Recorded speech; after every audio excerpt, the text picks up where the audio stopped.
Teman-teman yang dirahmati Allah Subhanahu wa taala, pertama-tama kita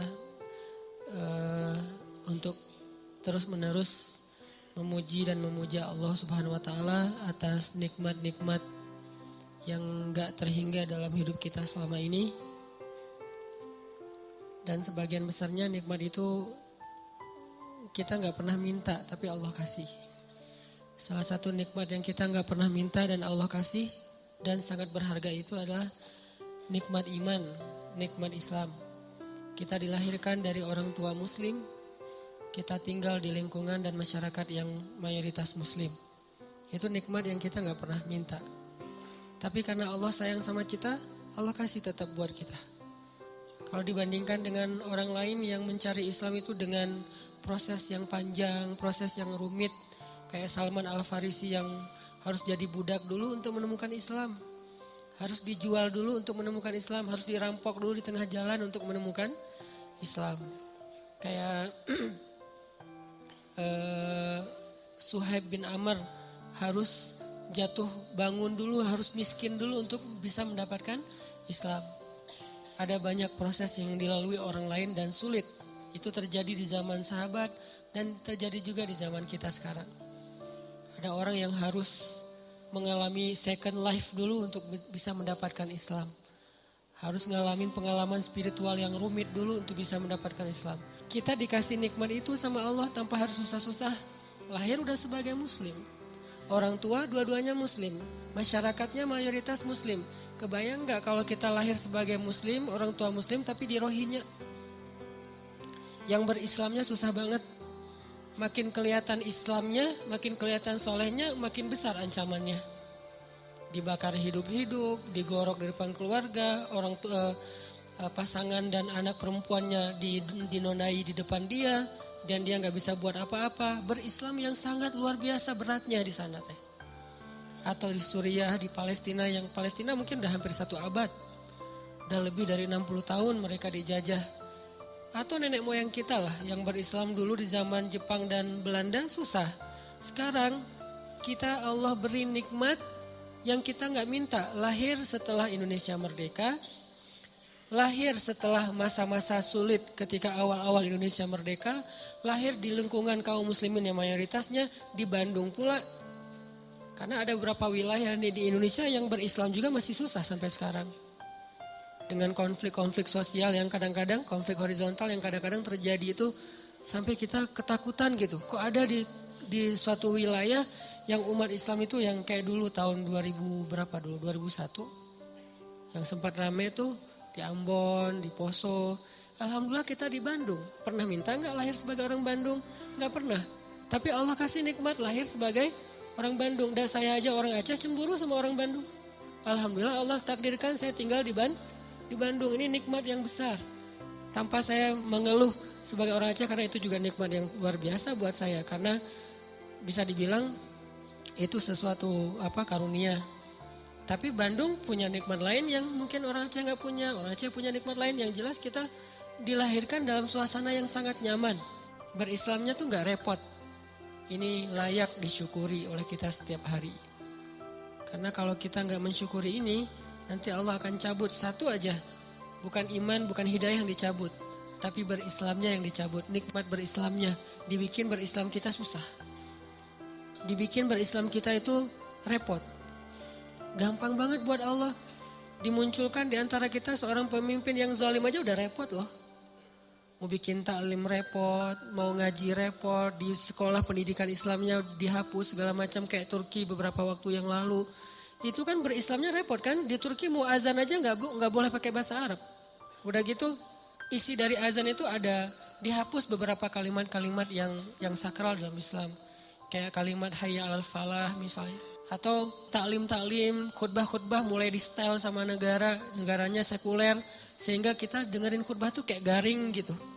Lama-lama kegaringan yang dipelihara bertahun-tahun buat kita makin gak ngerti agama. Begitu gak ngerti agama gampang frustasi, depresi, tingkat stres tinggi, mulai kasus-kasus bunuh diri meningkat. Ini berislam sudah dicabut nikmatnya oleh Allah.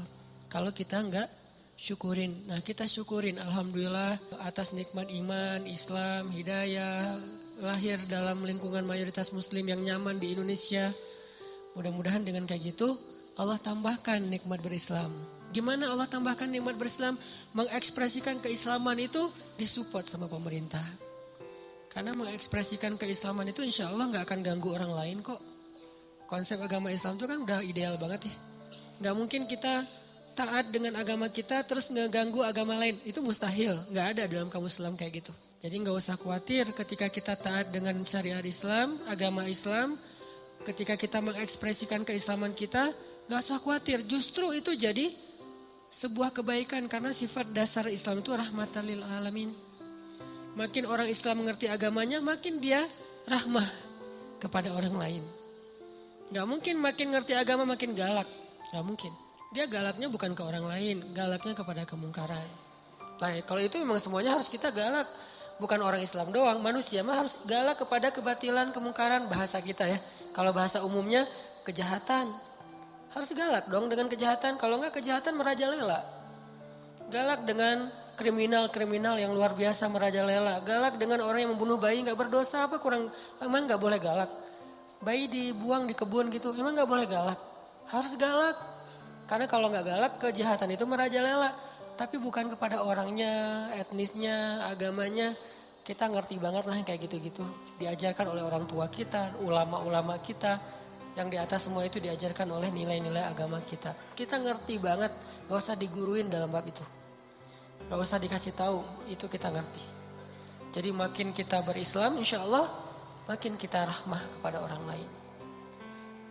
Ini kalau kita syukurin, Allah akan angkat untuk kita pemimpin yang semakin kita syukuri, semakin baik pemimpinnya. Semakin kita syukuri nikmat berislam, semakin baik pemimpinnya. Kebayang gak sih enaknya kita jadi muslim? Ini cita-cita saya pribadi. Sholat, muazzinnya wakil presiden kan? Hayya 'alas shalah. Lembut azannya. Siapa? Wakil presiden. Istiqlal. Hayya 'alas shalah.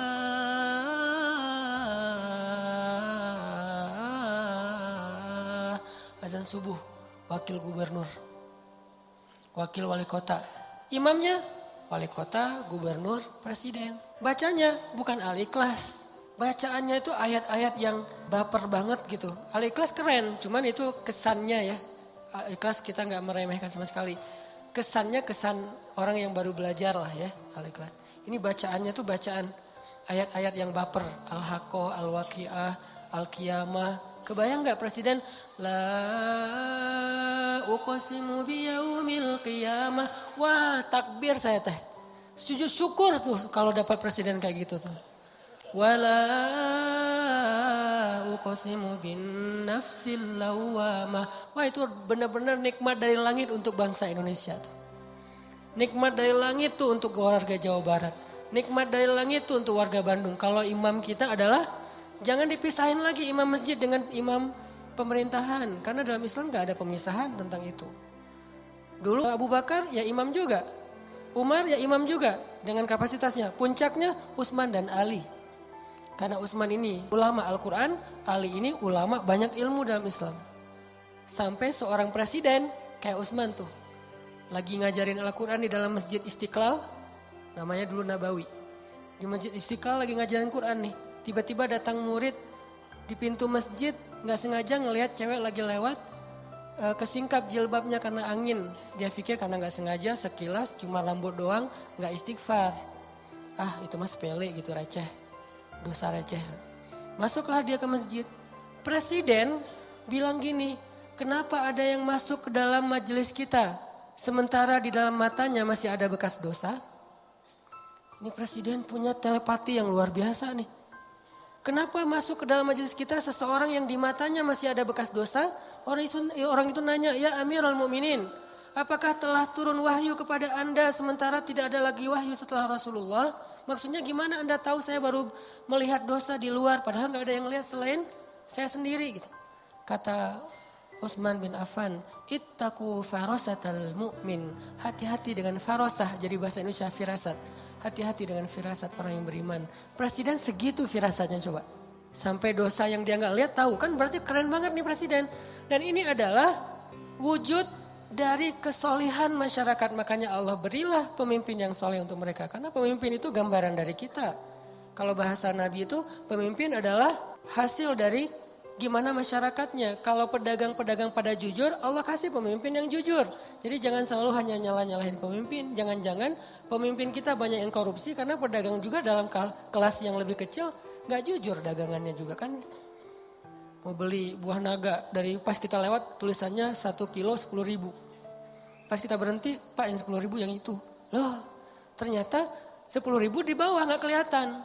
Yang di display 20.000 tapi tulisnya 10.000. Gimana kita mau dapat pemimpin yang jujur? Bukankah salah satu cara Allah menghukum masyarakat yang curang adalah dengan menghadirkan pemimpin-pemimpin yang curang? Dan Allah tahan air hujan? Itu hukuman, jadi bukan dari pemimpinnya, balik lagi kepada kita. Syukuri nikmat itu. Itu kemenangan dakwah buat saya ya. Saya nggak tahu masalah politik, tapi dari angle saya sebagai orang sebutnya ustadz nih, harapan besar saya tuh pengen banget sholat suasananya kayak di Masjid Nabawi di zaman para Khulafaur Rasyidin. Itu keren banget. Yang azannya wakil presiden, wakil gubernur, wakil wali kota, yang imamnya adalah orang nomor satunya. Dengan bacaan yang fasih. Dan dia menghayati bacaan itu. Dan insya Allah ini bukan berarti jangan politisasi agama. Enggak sama sekali. Bukan urusan itu. Apa salahnya kita berharap pemimpin kita bacaan Al-Qurannya bagus kan? Bukankah itu bagian dari kesolehan kita dalam menerapkan agama Allah? Dan itu bukan hal yang berlebihan. Buat apa bacaan bagus tapi korupsi? Ya insya Allah itu kan bacaan bagus indikasi bahwa dia udah gak korupsi. Kita berharapnya kayak gitu, itu puncaknya. Saya gak perlu ngomongin bab korupsi, bab empati segala macam. Pastinya mudah-mudahan itu wajah displaynya adalah bacaan bagus. Tapi karakternya pastinya jujur, merakyat, adil kayak gitu-gitulah. Sekarang kita syukurin dulu nih nikmat berislam kita. Mudah-mudahan Allah terus memberi petunjuk kepada pemimpin-pemimpin kita dan mengangkat untuk kita pemimpin-pemimpin yang seperti harapan-harapan orang yang beriman.